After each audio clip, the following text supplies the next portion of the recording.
Will Trump tariffs tank the U.S. housing market, or is this secretly creating an opportunity for real estate investors? Stick around to the end to find out the answer to that question. If you're new to the channel, like, comment, subscribe, leave a comment that says I subscribe. For everyone who leaves that comment, I'll send you instant access to some free real estate trainings to show you how to acquire properties for pennies on a dollar all across the country. Guys, we need to get into these Trump tariffs today. I've been getting a ton of questions about this. How's it going to impact the market? Is this going to be good for us, bad for us? What are the opportunities? What do we need to look out for? So we're going to dive deep today. If you have questions, drop them in the chat, drop them in the comment section. Once again, guys, if you're new, we have a bunch of programs for you. We have our 24/7 cash flow community. You can click the link in bio or in the description if you're on YouTube to tap into our knowledge. You get access to the course content. It's $27 to join. More than enough money to keep people out, which is the goal of putting any type of price on it. But it'll get you access to a lot of our knowledge and get you started. It'll show you how to get 1 or 2 properties going this year and start building your way out of the 9 to 5, which is really, the reason you should be here and even watching this. We have our next real estate ride along tour Saturday, May 31st. Those will always sell out. So if you want to grab your tickets, just reach out, DM me, ride along. And our boots on the ground program, we find, finance, rehab, tenant managed properties for you in Philly. If you're interested in that, just reach out, DM boots on the ground. And then you can always click the links in the description, tap in, book a call, reach out to me and my team. So guys, let's get into this thing today. First, what is a tariff? So a lot of people don't even know that, or like, why tariffs? Tariffs are just taxes that are placed on imported goods. You should know, if you've been following things, that we're at like 145% with China right now. And there's like a 90-day hold on a bunch of other tariffs. And that has really been rocking the market. There's been a lot of turbulence in the market, a lot of volatility. And this has also been impacting U.S. real estate through interest rate fluctuations, mortgages, different impacts on builders. A lot of people just don't know what to do. So we're going to talk a lot about what to do today and why the tariffs are there at all is there is some type of a national security type of threat where you need a strong domestic manufacturing base in some sectors like defense, pharmaceuticals, and technology, so that you're not reliant on other nations, especially during times of any type of war or threat. So it is something that we should pay attention to, because you just never know. Like, you don't always plan for a war or for something like that to break out. So you want to be well positioned in the event that it does happen. And you don't want some of your biggest trade partners to necessarily be also your biggest enemies, hypothetically, were a war to break out. So there is a need to address some of these things. Wow, the Trump administration just froze $2.26 billion to Harvard. There's just a lot going on kind of every day. There are some exemptions. So you do need tariffs. One thing that I thought was interesting is the exemption that came out over this weekend, that smartphones like iPhones, computers, and electronic devices and components, including semiconductors, are exempt from reciprocal tariffs. That's pretty good, in my opinion, because it shows a responsive action towards the tariffs, even in putting on a blanket sweep across all things to sit back and reanalyze. I mean, there was some fear that, iPhones in particular, there are some things that you can't really build domestically and keep costs low. They're going to drive the cost of an iPhone to 5K or 3K, whatever number they came up with. And you can't just snap on tariffs and not cause a major crash or issue there, especially within the stock market as well. For a company as big as Apple, that could have a dramatic effect on a lot of people. So to address it and remove it is important. It's good to see that there's some type of responsive nature. We'll see how that continues. But the 90-day pause was also responsive to what the stock market was doing, how things were pulling back. So you're seeing definitely tariffs being used as a way to get people to the table, to get people talking, as a negotiation tool, but also a response to the market. If the market is ebbing and flowing, the administration is at least taking some steps towards trying to reduce the volatility as best as possible, we'll say. Let's get into some of the real estate aspects of this. we'll kind of scroll through a little bit of this article, and then I pulled out some other key statistics. Here's what you're going to feel as a real estate investor. There are going to be higher construction costs. One of the biggest impacts, I'll blow this up for you guys. We'll read through some of it. One of the biggest impacts of tariffs is on the cost of building materials. If prices rise for imported goods like lumber, steel, and aluminum, construction companies will have to pay more for essential supplies. Higher costs don't just affect developers, they trickle down to buyers and renters, which we're going to talk about as we get through this. There's really so much to cover, and we'll probably run out of time. Builders might respond by, and here's how a builder will respond. So even when things get tougher on a real estate developer, they will shift gears. They're not fixed entities. They're human beings. They'll read the market and they'll shift and do things differently. Raising home prices to cover increased expenses, that's definitely going to happen.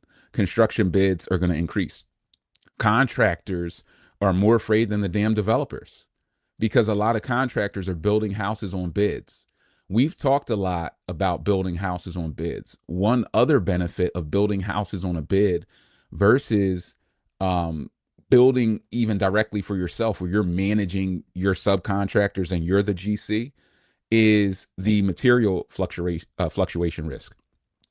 So there are going to be times like this where materials are fluctuating, and you may have somebody on an old contract where they're going to lose an extra $2,000 on lumber because they bid it 3 months ago.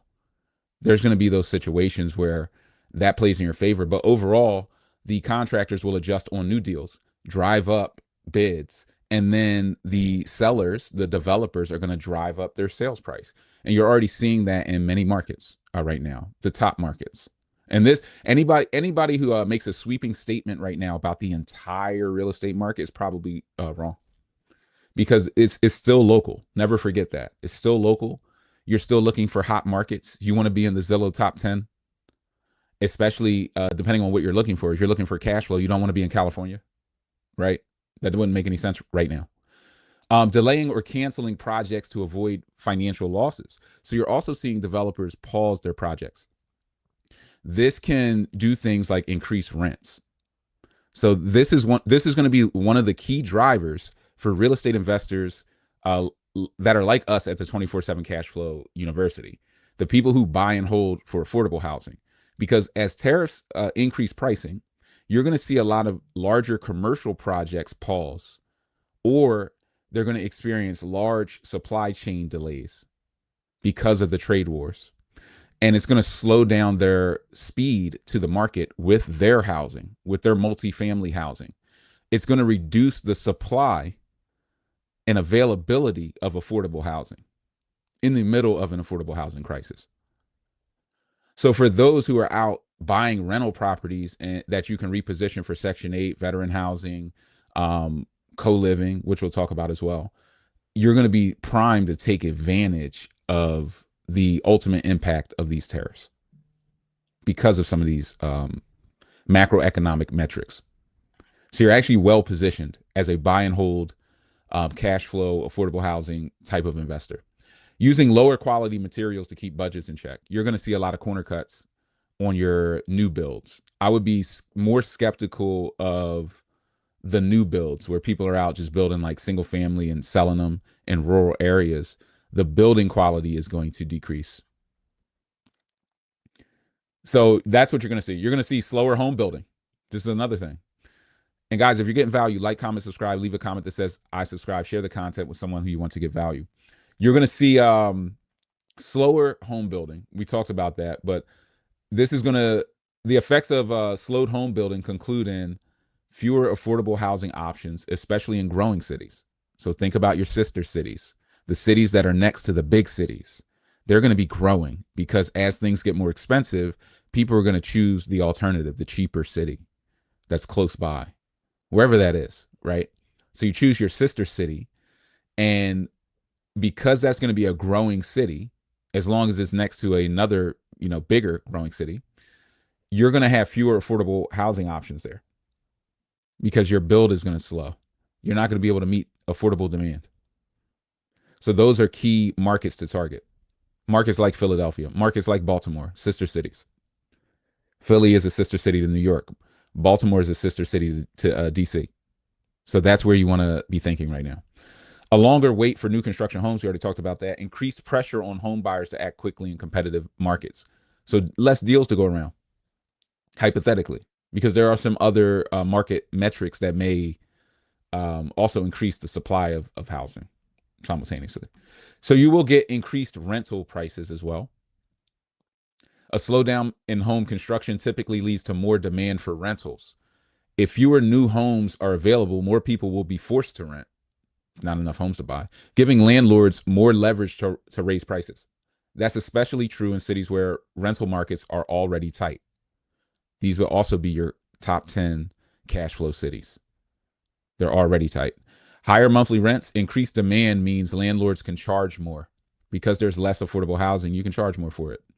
Fewer move-in incentives, perks like free months of rent may disappear.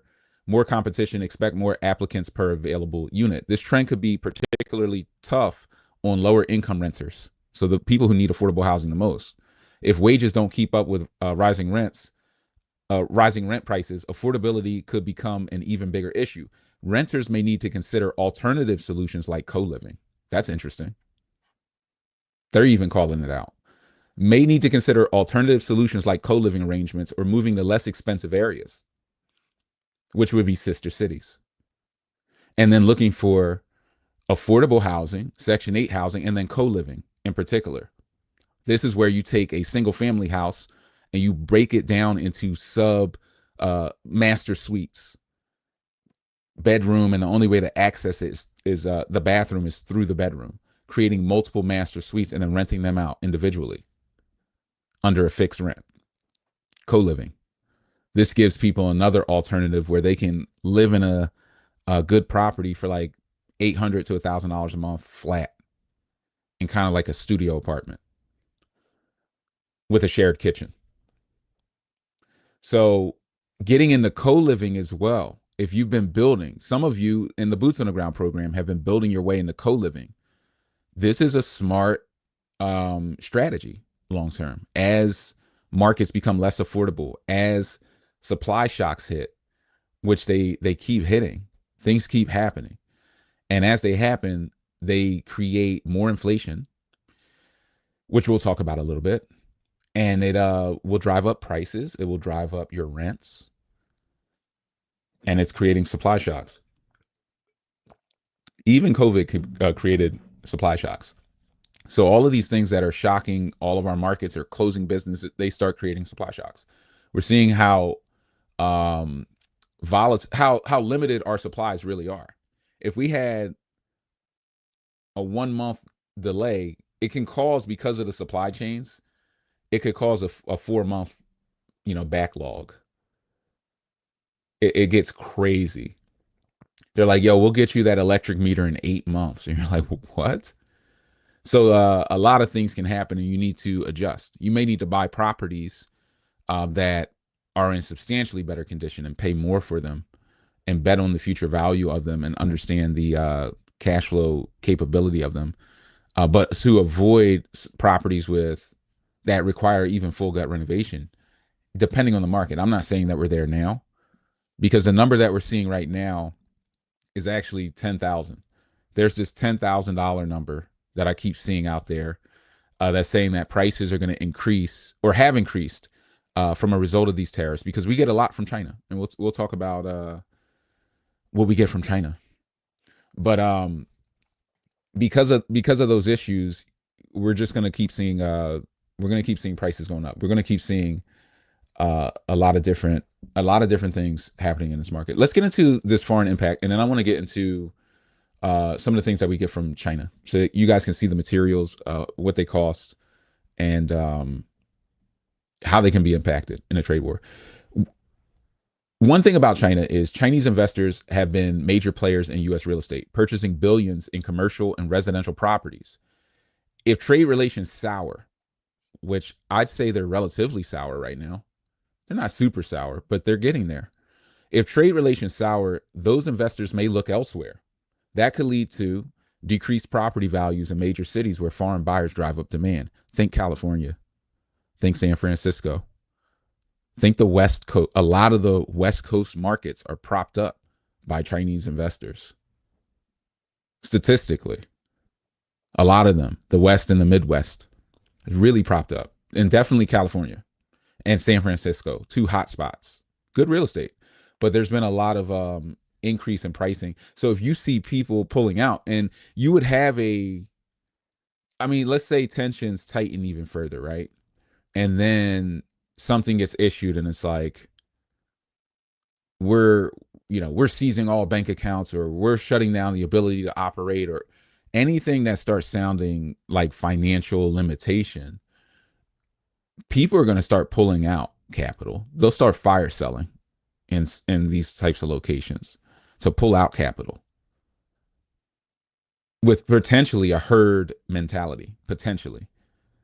And then you don't have future capital coming in. So these markets that have been extremely propped up, think about your markets when we talk about multiples. Here's how you can tell if your market could be exposed to this. There's a just like there's a price equity ratio or price to earnings ratio um, on the investment side. If you're evaluating a stock for real estate, there is a median area income or area median income AMI multiple. So this could be like in Philly, the average person makes 50K. A 6x multiple is considered maybe 6 to 8x balanced market. A 3x is like it's just dirt cheap. It's undervalued. Some of our markets across the country are like a 20x. Once you get over a 10x, you're bubble territory. A 20x is a super bubble.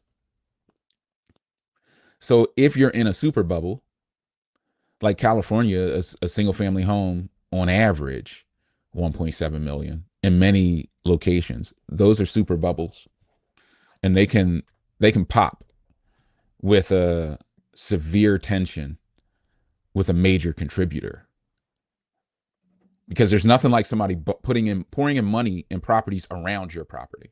It drives you up. I talk to people every day from California who bought houses 20 years ago, and they're sitting on 800K of equity. Hey, maybe I'll pull out a HELOC, buy some real estate across the country. And it's like, yeah, I think you should. I think you should while you can, because that ARV, it could only dissipate. I mean, it could go up, but it could also go down. You have a far way to fall. You have 800K to fall for no reason. Just get the HELOC now. Open up the credit line. Have the liquidity available. Less funding for high rise developments, a shift in investor focus to other countries with more stable trade policies. I view all of these, and I guess I'll jump to the Governor Waller. Let me see here. I want to jump over. Yeah, so the Fed. I think this is going to be temporary. Some of the Fed officials also think a lot of this stuff is going to be temporary, and it's important because if it's temporary, it's less of a big deal on long term inflation. It's going to probably be better for us not getting into a recession, an all out recession, or a global recession, because things are already tight enough. So many of the Fed, or some of the Fed, think that this will also be temporary. So what's interesting about some of the Fed sentiment is Governor Waller, he's on the Fed. If a recession appears to be taking shape, Mr. Waller said he would support the Fed cutting interest rates sooner and to a greater extent than initially expected. So a lot of us have that fear, or have heard that we're going to go into a recession. The market's going to collapse and all of this stuff's going to happen. And rates are going to go to 10% in a recession. And I hear some of these things, I kind of wonder if these guys even studied economics at all. Some of the stuff I hear on the news, I'm like, did these guys even have any knowledge of economics and how things will play out in the human mind? Like, can they apply it to today? And many of them can't. But that's what I was seeing is, well, and I've been saying, well, if we go into a recession, they're gonna cut rates. That's what they do. That's their tool. And they like that tool. And they haven't gotten to the point of not liking that tool.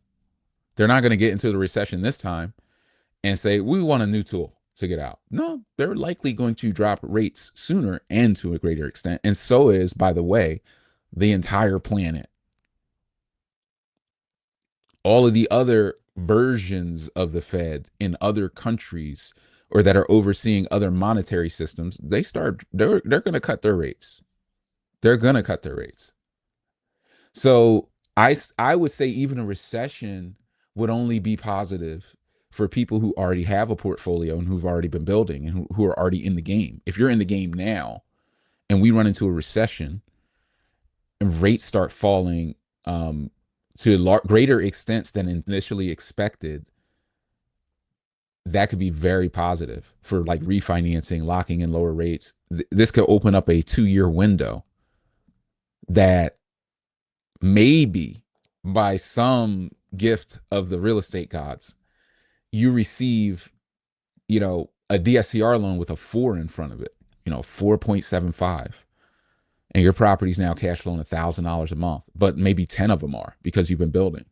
This is that window. Or if you're primed, if you're in a position, if you've been studying up and you've gotten some momentum, you've gotten your first deal under your belt, a window like this opens up for 2 years because of the perfect storm of economic conditions, and you run like a bear for 1 year. You could grab 25 properties, even as a relative novice with the right game plan in the right market. So you really do have to pay attention, and maybe we'll do more sessions like this because the market is just moving. There's a lot whipsawing. There's a lot of misinformation out there, but I was glad to see. Okay, some people at the Fed are thinking like this. I can follow this level of logic, and I don't see them using. I don't globally see um, all of these different regulatory monetary regulators not cutting rates to get out. If it was a global recession, which a trade war would create, certainly, I don't see most people increasing rates. I see almost all of them, and there's a herd mentality. You're not going to be the one country jacking your rates up, and the entire planet is dropping their rates. Some are even negative. So things to think about, food for thought. If you're getting value, like, comment, subscribe, leave a comment that says I subscribe, share the content with someone who you want to get value.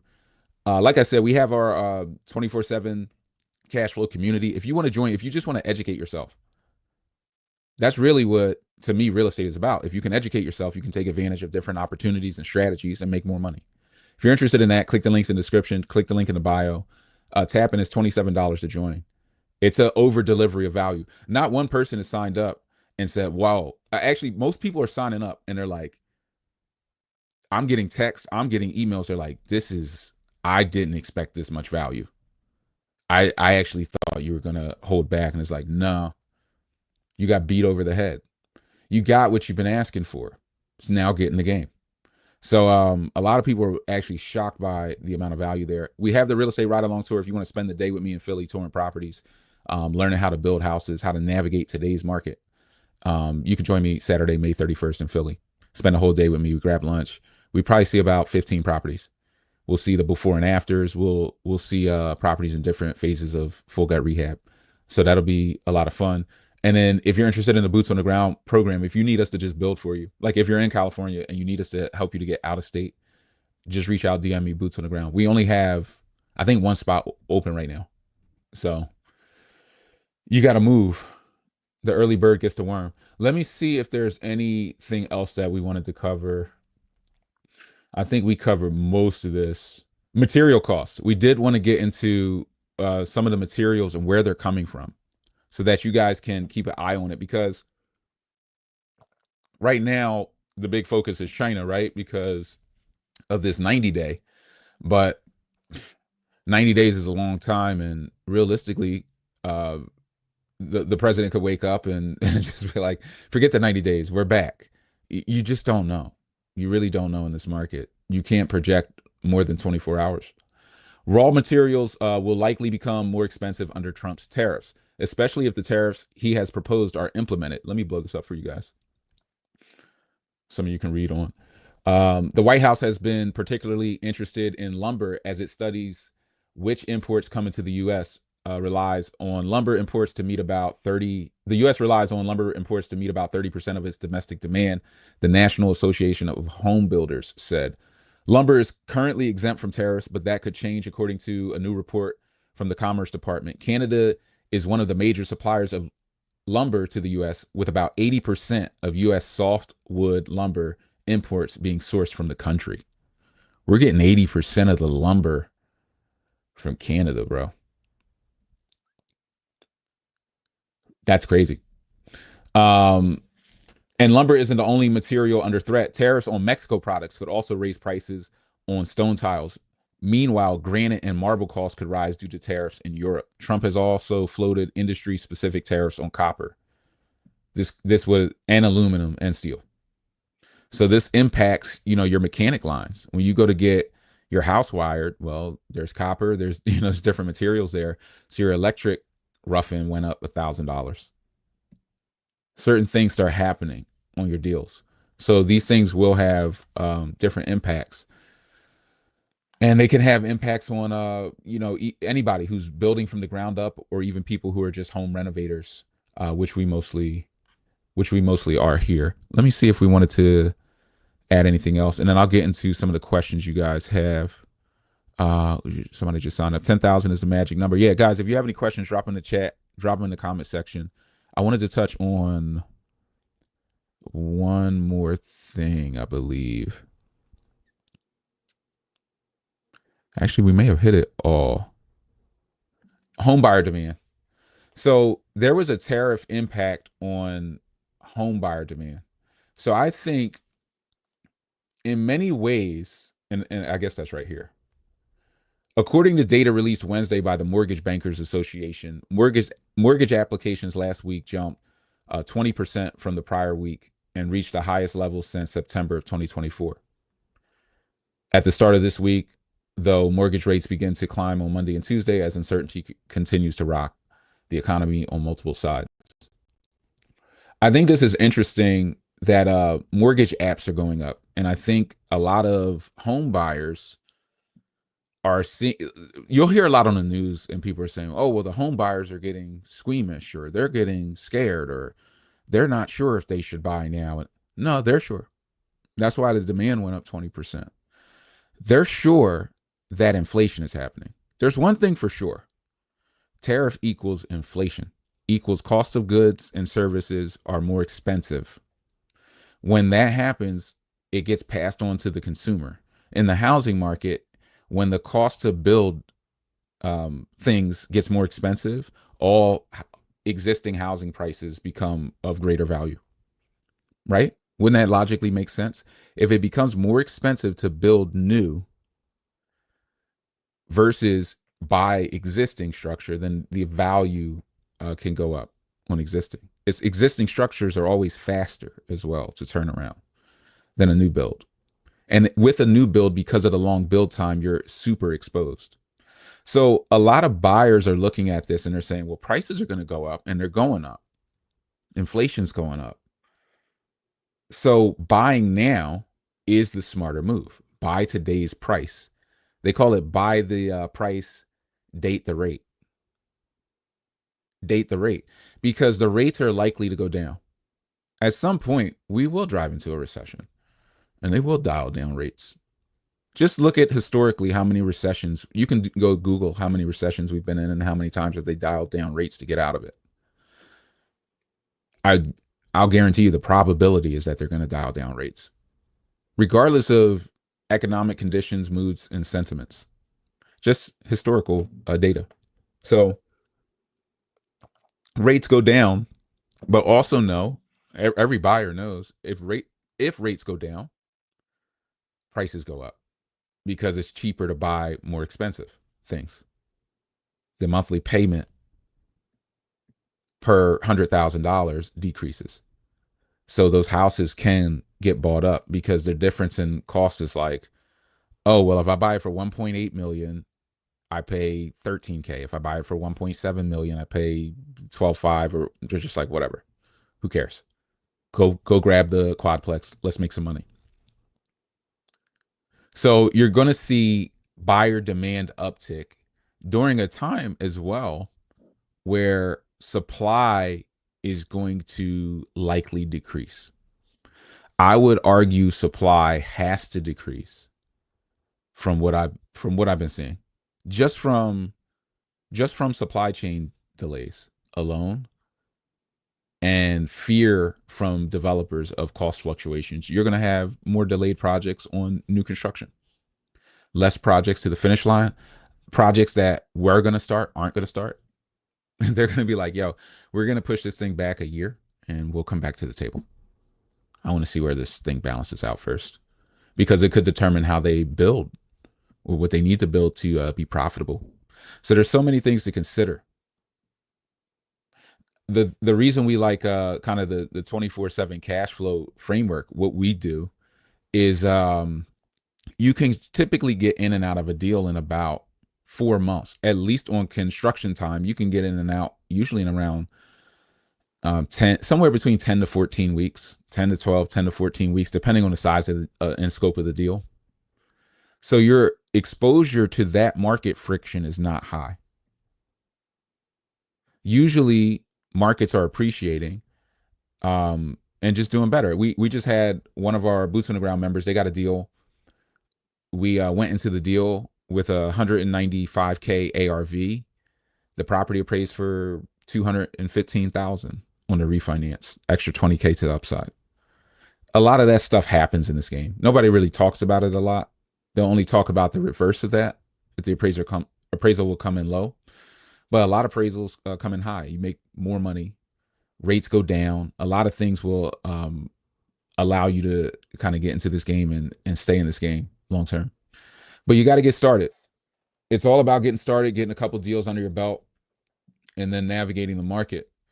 You have to learn this market not only as an investor, but you have to follow the news, but you have to understand what you're reading as well, or else you could just be led with some of these big narratives, and many narratives are coming out.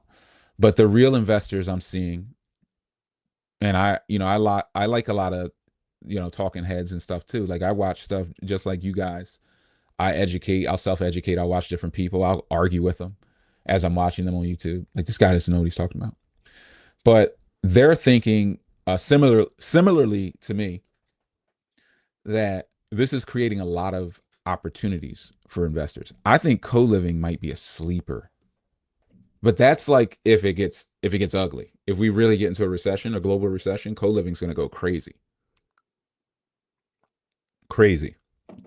And the thing about co-living that's also interesting is it's not connected to government rentals at all. Not that to me there's anything wrong with Section 8, but for those who some people are like, well, I don't want to be dependent on that. Well, co-living is just completely free market. It's just completely free market. There's no subsidy required for a big cash flow. So lots of opportunities, guys, lots of things to think about. But one thing you can never think about is can you do this? Yes, you can do it. You can do it. You can do it part-time. The average property, part-timing it, probably once you set it up, like to do your first deal, will it require some effort? I'm sure. It's going to require you building some muscles that you haven't built before. But once you get a property set up, it's about an hour a month worth of work. And it'll be, let's say you make $700-800 a month in cash flow. A lot of you have to then look at your job, your 9 to 5, and say, do I make $500 an hour? Do I make $600-700 an hour? Do I make $800 an hour? You have to ask yourself that question because it's really only an hour of work. And some months, it's not even an hour of work. And if you got 10 properties, that's 10 hours you're getting paid every month at $800 an hour. It may be the most valuable hour that you spend doing anything. So then you have to figure out how to spend more time doing that high dollar per hour work versus low dollar per hour work. How will you know it's low? And look, there's some people making lots of money in the 9 to 5, but I mean, that's just simple mathematics. Do whatever's the highest value and then outsource labor. Because what if you could reduce that time by just outsourcing? Outsourcing to property management reduces the 1 hour to zero. It makes you infinitely scalable, hypothetically. Something like boots on the ground. We build the house for you. We're doing a lot for you and taking a lot off of your back. And it allows you to scale. It allows you to not burn out because burnout is real in this game. Burnout is super real. So you got to get in this game. You have to figure out how to get in and then get one deal done, get a couple deals done. Because I think these economic factors, this is a transition year. This is a pivotal year. I'm seeing enough volatility and market movement, and interest rates are moving wildly. And I've been one of the rare people to say if rates can go up fast, they can come down fast. What goes up, they say like fast money, easy come, easy go. Fast money goes fast. Rates that jump fast can fall fast. To me, there will be a retest of the lows. And I think we're in that time frame where you're going to see that. It's not going to be pie in the sky. You're going to see it. And there's going to be some people who sat on the sidelines and they're going to get leapfrogged. I think even some novices could run in a fully fruitful market and grab 10, 15 houses in a year. And the spreads are widening. So it's an interesting time to be a real estate investor. It's a bad time to sit on the sidelines. It's a bad time to not be educated about real estate. The more educated you are, the better investor you'll be today. Because today you got to deal with all of this. I talk to older real estate investors all the time, and they're like, "The game's hard. How do you do it? The game's too hard." And because you got to go and ball out right now. You got to try to dunk on somebody in this real estate game. You can't go in with any layups. Like you got to go in serious. You have to have speed. You have to have some systems. Some of these guys made millions and millions of dollars just like, oh, they were just damn near giving the land away. Labor was so cheap. Regulations were so easy. And they just ran up a bag. But they don't even operate today because they don't understand how. Because there's so many factors and dynamics that you have to navigate that their head kind of spins with it. They're like, it's too much. I just want to build houses. And it's like, well, it's not necessarily about building houses anymore. It's about dealing with everyone, the EPA, inspectors, and and you're just like, you guys are crazy. The amount of things you have to navigate to get from point A to point Z, even from point A to B, is like, guys, what are we doing here? So you have to understand how to think and navigate through deals. That's really what the course content is about how to think and navigate through a deal. There is no perfect deal. There's only great navigators. There's no perfect trip without turbulence on most plane rides. They're just good navigators, good pilots, and there's bad pilots. We know that. You want to be a good pilot. A good pilot has more experience or has learned, has been trained, and has practice. So it is both the training and the application of what you're learning. But ultimately, the goal is to be free thinking and to do your own research and come up with your own concepts. Doreen said, "My husband and I just signed up for the boots on the ground, and we're excited to see where this new venture takes us. Definitely, it's going to take us into some deals. I mean, it's going to take us headfirst into some deals, and you know, you really just see where real estate takes you. I love doing early deals. You can get early wins, and it's very exciting. And early in the journey, everything's kind of feels like more special. But it's really just about getting started because what you can do in the future is always so much more advanced than what you can do currently. What you can do currently, as you continue to build your education and the market opens up, you see different opportunities. You can hit a scale moment and pop up 25 houses or 25 assets, or even it could be 5 assets, but they're, 4 and 5 unit buildings. You can just put together a play. It can happen very quickly. But getting started is how you get there. So it almost doesn't matter. Like, you don't need to hit it out of the park on your first deal either, because I will say that. And my first deal was like phenomenal, but I had people to study. I didn't just go out and do a deal. I was studying other people's deals, and my buddy was doing a deal, and I studied, what didn't go right on his deal to try to improve mine, which is why mine ended up being good. But even my buddy who may have stumbled on an early deal or two, which many people would be like, man, we're getting crushed. This guy's freaking very successful, man. Like, this guy is freaking super successful right now. And it's because he just ran the play. So the future deals, I've even seen them far overcover and overshadow any perceived negative deal. This is a very interesting game because these things happen. The properties appreciate. We just don't think that it's going to happen for us, but it happens, man. You could own a property you bought for 150K, 160K in a C class neighborhood, and you could blink and wake up in 8 years. You're going to get 8 years older. If you're lucky, God willing, you're still here. 8 years, and that property's like 235, and the rent increased $500 a month.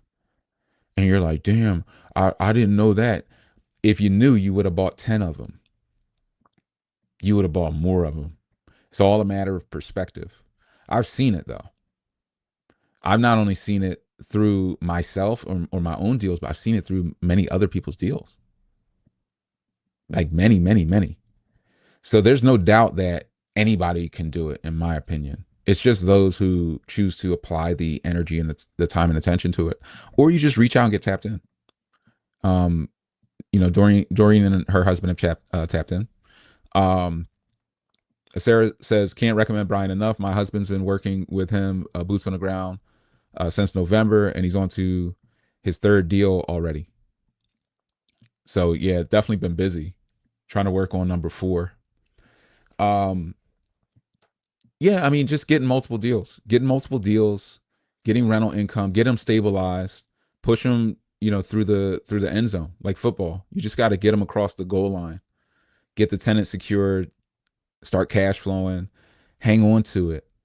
We had a member, a boots on the ground member, tap in last week on this call, and the property that they got a $18,000 tax loss on that property through bonus depreciation. Year one, $18,000, unanticipated, and that's fantastic. So these deals start paying you in alternate ways. $18,000 tax loss could get you back a refund. Might get you back a 10K refund. You never know. 12K refund. You just don't know. And then how many can you do in a year? Five? 18,000 times five. That's like 100K of taxes that can get wiped out. And then you collect cash flow and appreciation. You know, I just got a text from some of our members. They, since tapping in, they're up to 15 doors now. And I mean, they hit it like a bat out of hell. 4 deals in 4 months. They're up to 16 doors, and they got co-living. That's crazy. That's crazy. Yeah, lots of deals, and much success to everyone. If the boots on the ground program, us finding the houses and leaning in this way, can help you to acquire and stabilize a asset, and then hang on to that asset with low management fee, and you can ride out that appreciation wave. That appreciation wave, you're not going to thank me fully until 10 years from now, when you're sitting on, hey, I'm sitting on some serious equity. When you're sitting on 500,000 of equity, 800K of equity, cash flow, tax losses. It's just like, hey, that wasn't that bad. The perspective will always change with time as these deals have a chance to mature. These deals, they're living, breathing things when you buy a rental property. It's like a plant. It can grow over time. It's like a seed almost when you buy a rental property. It will grow in different ways, appreciation and cash flow, usually. Especially if you're buying in the right markets in the right cities that are developing and it's obvious and they're on top 10 lists and they're there. There's not a lot of guesswork. But yeah, boots on the ground that can help you. I would say the real estate ride along tour can help a lot of people as well, and does a lot. Pretty much all of our boots on the ground members will inevitably come out to a ride along. But I always recommend that to come out and see the city. But that's a good way also to meet other investors, or if you're local, to come out and tap into that market because that market is red hot. And we'll show you exactly like where we're buying and how and why and all the numbers on the deals, and that's a good way to learn. It's also a good way for the skeptics. There are, many skeptics out there. They need to come out to a ride along. They're like, this boots in the ground, like that, let me come out. And then they come out and get blown away, by the ride along and by the city and the beauty of it and the process of it. So either way, if that helps. And then we have the 24/7 cash flow community. If you just want to do this, like we've helped people to build, 10, 20 deals from the ground up, all across the country. We've had a lot of people tap in and do things even in their market because the strategies that we do, they don't just work in my favorite markets, right? Like I have my philosophy in my favorite markets, but they'll work in your favorite market too. Every market has a strategy. I haven't seen not one market that was neither a flip market nor a buy and hold market. I haven't seen one location where it was neither a flip nor a buy and hold market. It's usually one or the other. Sometimes it's both. The ones where it's both typically ends up on a top 10 list because profits or profit spreads, they must be exploited. So if it's on a top 10 list, it's because there are spreads available in that city and developers are going to exploit spreads until they dry up and go away. And then they'll find another location.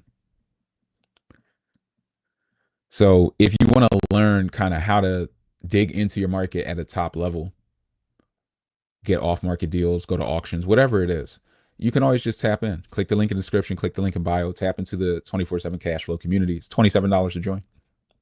Keeps out tire kickers. It's been a great deterrent. You have no idea how many people have not joined the 24/7 cash flow community because of the $27. And it's fantastic. Every time they're like, I follow up and I'm like, bro, I will not chase you down for the 27. I promise you. Go, go, go out, get beat over the head for 10 grand on a deal. God bless you. But if you want to accelerate it's worth tapping in. Definitely. You will get an over delivery of value, and your future self will thank yourself, your current self. If you're serious about real estate. If you're not serious about real estate, it won't matter. You can tap into whatever you want and it won't matter. But if you're serious about advancing, it'll advance you. And I'm not saying that it's a limitation for anyone. It's not. It's not a limitation for anyone, but it will advance you. And it'll give you more perspective on different strategies that are available to you and how to do it without cash or credit or less cash or credit or no credit but cash or no cash but credit. How to navigate it. What's the best strategy for you and why? That's step one. Get your strategy. Step one is get your location. Step two is get your strategy. Find a location, tap into a strategy. Step three is start setting up systems to automate so you don't burn out. Use other people's money, other people's time, and other people's resources. All of them, all three.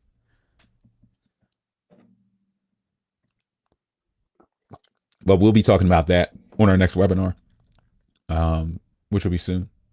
So, guys, hope that helps. It looks like we're all out of questions. We're at about 50 minutes, which is plenty. Hope that helps. If you guys want to tap into any of those programs, just reach out. You can always DM me, like, comment, subscribe, leave a comment that says I subscribe, share the content with someone who you want to get value, and stay locked in on these macroeconomic forces. But from my perspective, which I've given you tonight, we're going to be A-OK. We just got to be alert and reactive to the market, reactive in a complete sense on which deals we're selecting, where we're buying them from, how we're developing them. Everything has to make sense. But with positive market appreciation, the increase in prices don't matter at all, is the truth. The increase in prices don't matter at all as long as the market moves up on the upside, because you'll get a higher ARV than anticipated in that same market, 20K more. So even though you thought, oh, the material cost killed the deal, no, it didn't. Appraised for 25K more. It's going to put you in a better position anyway. The market comes in and saves you sometimes. It like throws the raft, pulls you out of a deal you thought was bad, that you had made up to be bad in your mind. It never was. But you'll make up deals to be not playing out well in your mind, assuming that that you can foretell the future, essentially, of the deal, and you know exactly how it will pan out. The deal can pan out substantially better or different than you envision. And often when that happens, it can be a big surprise to the upside. Big surprise.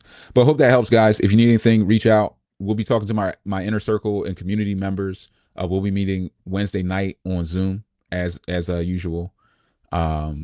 Not sure what the topic will be, but it'll be a lot of Q&A as well. Bring your questions. A lot of you guys have questions about different things. Bring them all to the Q&A.